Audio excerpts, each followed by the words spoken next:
บายดีพี่น้องวันนี้ก็มาพอก็มาคือเก่านะวันนี้เฮากัดสิมาเฮ็ดงานเนาะพี่น้องวันนี้เฮากัดเสียเฮ็ดมาทุกคนในการเฮ็ดเดี๋ยวเฮ็ดเปียก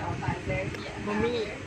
คลิปกับเราไปใส่ดอกกันเลยเดี๋ยวออกไปใส่เดี๋ยวสิคอยทายเนาะพี่น้องก็เบิ่งการเฮ็ดงานไปก่อนเนาะวันนี้เนาะเดี๋ยวมาเบิ่งการเฮ็ดงานกันเลยซอยผ่านี่น้ำเงินก็สิซอยเลยแหละก็สิ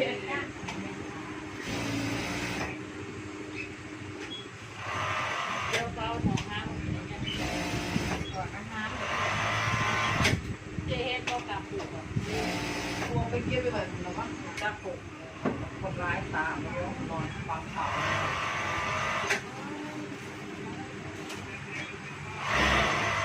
เขาไปทำบุญเลยวะวัดก็มีโลงศพ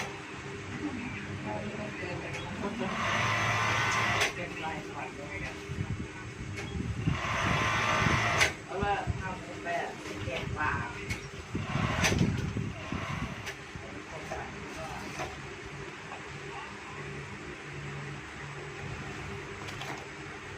ก็พูดเก็บอะไรวะทำไมไม่มีสีเหรอน้องโบจะดูนะมันไม่มีสีมันเหรอคนละลายไงนี่กูขี้เกียจต่อมันสั้นแล้วมันก็ใหญ่มากเลยเอาเล็กนิดไม่มีละโมงไม่ทำนะทำตัวจะเอาไว้ตอนที่มันไม่พอเรียกว่า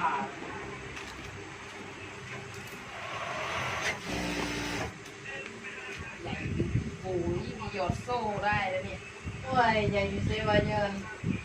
โอ้ยเซเล็กไปซักเสร็จแล้ว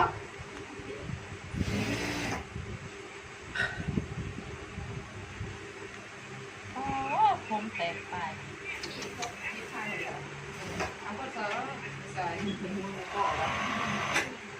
แยกละเราได้แล้วตามกูเดี๋ยวเรามีอะไรรับจบแล้วถ้าจีที่เสรับจบปวดตัวเนาะเราคือตัวยังเอาเองยังของอะไรส่งรถ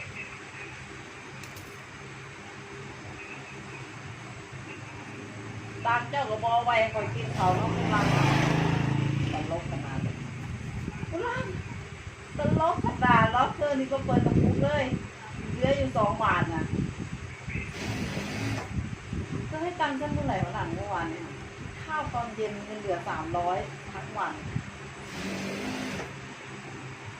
ไอ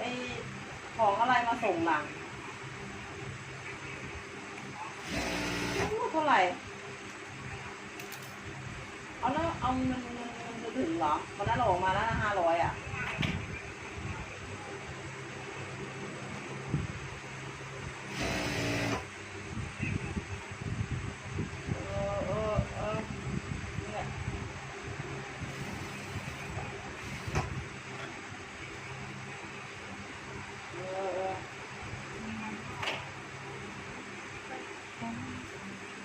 ว่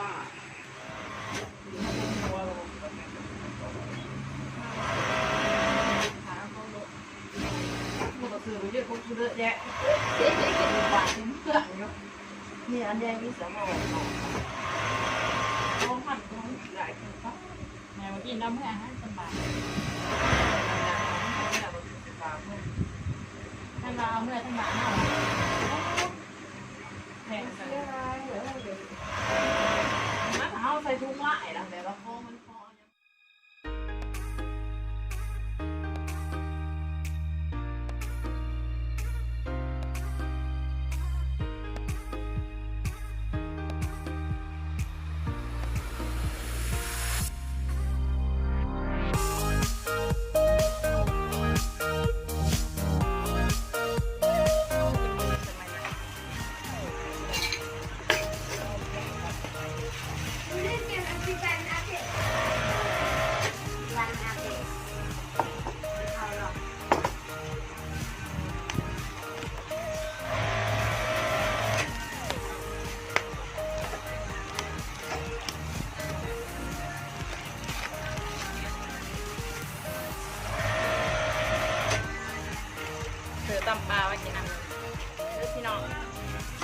ำปลาใส่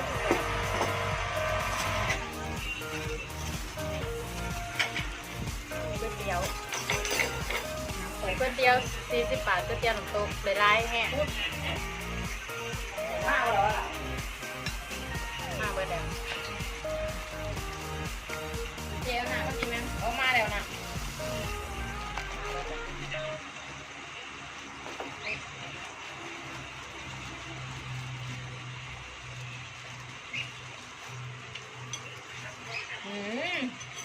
เผ็ดดิวเดี๋ยวแม่มาว่านะว่าหนูไม่อยู่นึกว่าหนูไปเรียนเพราะวันไปเรียนเขาก็ไม่ซื้อเลยสิเขายังไม่ไปแต่ถ้าตาแดงก็อยู่ห่างๆหน่อยนะคะประมาณ3-4 เมตรก็ได้โอ้ก้นเต็มหน้าจอไงโอ้โหเนาะมาเลยบาทคือเต็มถ้วยมาเลยกินข้าวเที่ยงเลยกินข้าวก็เลยเนาะได้บุญได้หมดเจ๊นั่งตีเลยก็เอาโรคคลิปใช่ป่ะเอาโรคนี้กูไปเลยใช่ป่ะเอาคลิปหูมันบอกว่าต่างหูอะไรอ่ะร้านต้องเป็นกูในร้านอ่ะกินน้ำไม่กินมะม่วงของร้านป่าว่าว่านเป็นไม่ได้เขาไปนั่งพูดที่บ้านดิวนั่งแต่ยังมาตลอดเลยยังมา